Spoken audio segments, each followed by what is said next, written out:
اب یہاں تک جو آیت مقدسہ کا یہ حصہ ہے، یہ بڑا خوبصورت حصہ ہے اور ہمارے ایمان ہے اس چیز پر۔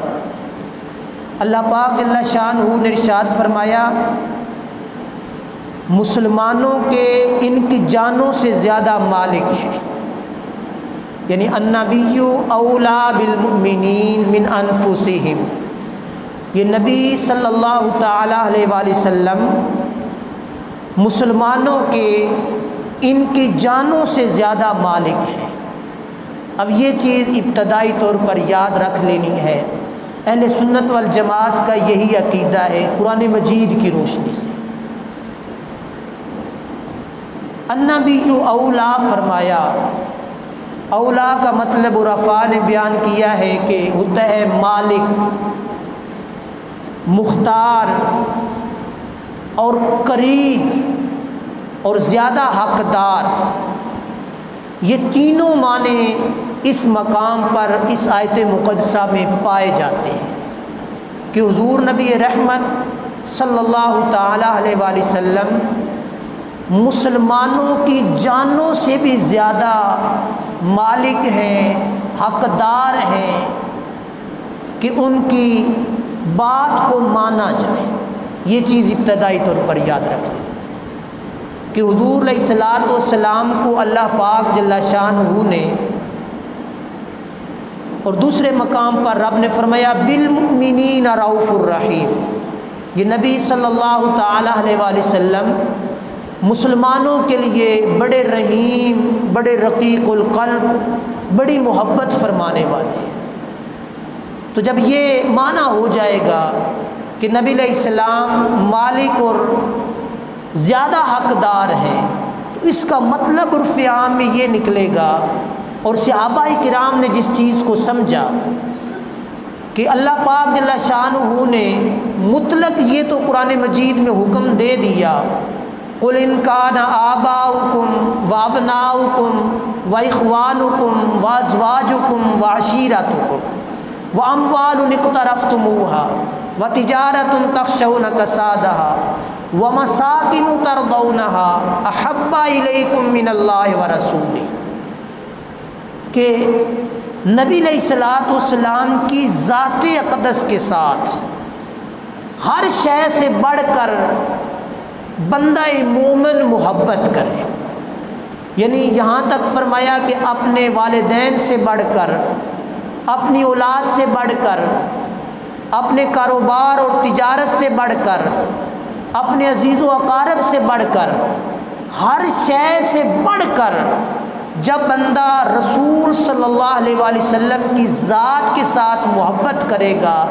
تو پھر وہ ایماندار کہلائے گا۔ اور حضرت سیدنا عمر بن خطاب رضی اللہ تعالیٰ عنہ ایک دفعہ بارگاہ رسول صلی اللہ علیہ وآلہ وسلم میں حاضر ہوئے اور عرض کیا یا رسول اللہ، میں آپ سے ہر شے سے بڑھ کر محبت کرتا ہوں سوائے اپنی جان کے، یعنی میری جان مجھے زیادہ عزیز ہے۔ تو حضور علیہ الصلوۃ والسلام نے فرمایا عمر تمہارا ایمان کامل نہیں ہوا۔ تو ایمان کی کاملیت محبت مصطفیٰ صلی اللہ تعالی علیہ وآلہ وسلم میں ہے۔ اور پھر دوسرے لمحے سیدنا عمر بن خطاب رضی اللہ تعالیٰ عنہ نے عرض کیا یا رسول اللہ صلی اللہ علیہ وسلم، اب میں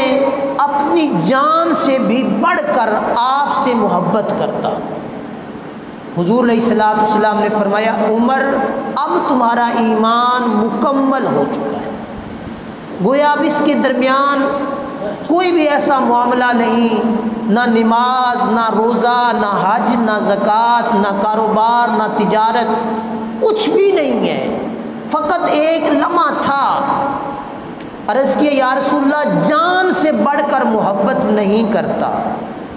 دوسرا لمحہ عرض کیا یا رسول اللہ اب جان سے بڑھ کر محبت کرتا ہوں۔ تو نبی علیہ السلام نے پہلے فرمایا کہ ایمان کامل نہیں ہے۔ جب عرض کیا جان سے بڑھ کر محبت کرتا ہوں تو فرمایا عمر اب ایمان بھی کامل ہو گیا۔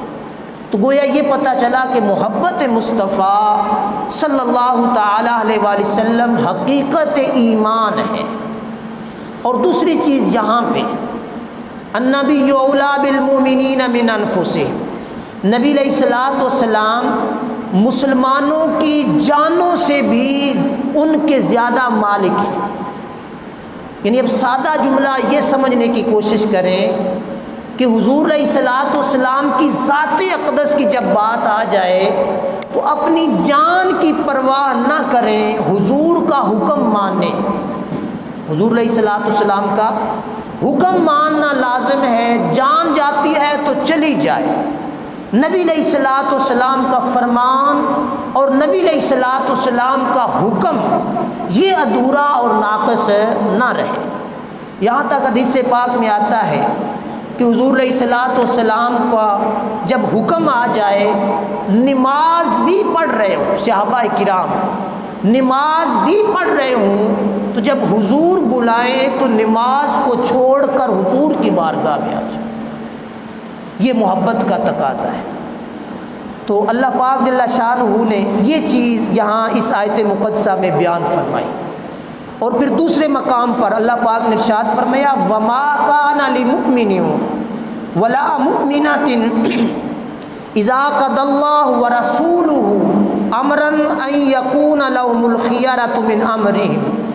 ومن يعص الله ورسوله فقد ضل ضلالا مبینا۔ نہیں پہنچتا کسی مسلمان مرد کو نہ کسی مسلمان عورت کو کہ جب حکم کر دے اللہ تبارک و تعالی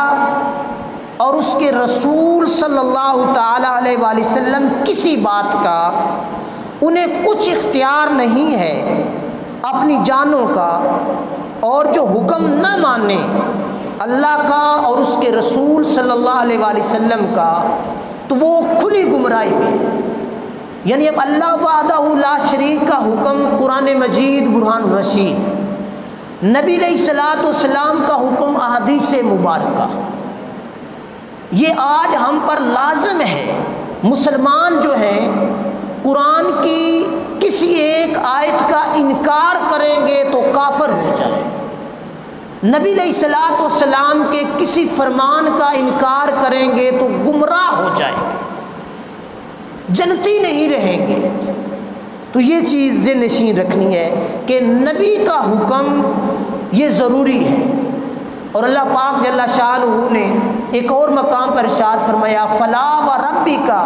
لا یؤمنون حتی یحکموک فیما شجر بینہم، جو نبی علیہ الصلوۃ والسلام حکم کریں اس حکم کو مان لو، یہ تمہارا ایمان ہوگا۔ لا یؤمنون حتی یحکموک، جب تم نبی کی بات نہیں مانو گے تو ایماندار نہیں ہوگے، ایمان تمہارا کامل نہیں ہوگا۔ تو ایمان کی کاملیت کس چیز میں ہے؟ محبت مصطفیٰ کے اندر صلی اللہ علیہ وآلہ وسلم اور اطاعت مصطفیٰ صلی اللہ تعالی علیہ وآلہ وسلم کے اندر۔ اور پھر اللہ پاک جل شانہ نے قرآن مجید میں ایک اور مقام پر اس چیز کی وضاحت فرما دی من یطع الرسول فقد اطاع اللہ ومن تولی فما ارسلناک علیہم حفیظا، جس نے رسول کا حکم مانا بے شک اس نے اللہ وحدہ لا شریک کا حکم مانا، اور جس نے منہ موڑا تو اس نے نہیں بچا لیا، یعنی نہیں پہچانا انہیں، نبی علیہ الصلوۃ والسلام کو اور اللہ کو۔ اب یہ چیز وضاحت کے ساتھ کہ حکم رسول صلی اللہ علیہ وآلہ وسلم حقیقت میں حکم اللہ ہے، اطاعت رسول صلی اللہ تعالی علیہ وآلہ وسلم حقیقت میں اطاعت اللہ ہے، یعنی اللہ کی اطاعت اور فرما برداری ہے۔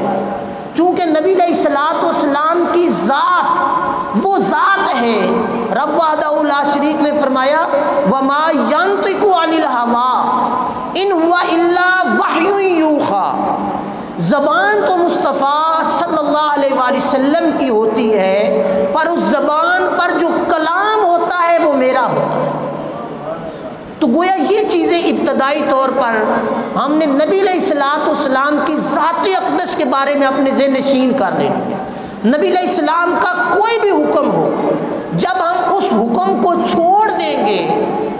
تو اللہ کے حکم کو چھوڑ دیں گے، نبی علیہ السلام کی اطاعت کو چھوڑ دیں گے تو اللہ وحدہ لا شریک کی اطاعت کو چھوڑ دیں گے، اور جب اللہ اور اس کے رسول کی اطاعت کو ہم نے ترک کر دیا، چھوڑ دیا، حکم خدا اور حکم مصطفیٰ کو چھوڑ دیا، تو پھر کیا ہوا؟ پھر ہمارا ایمان کامل نہ رہا، ایمان کے اندر نقص آ گیا۔ اگر اللہ کے حکم کو مطلقاً چھوڑا تو کفر لازم آ گیا، اور نبی علیہ السلام کے حکم کو چھوڑا تو گمراہی لازم آ گئی۔ تو یہ چیزیں ہم نے اپنے ذہن نشین رکھنی ہے کہ اللہ کا حکم اور اس کے رسول صلی اللہ علیہ وآلہ وسلم کا حکم ہم پر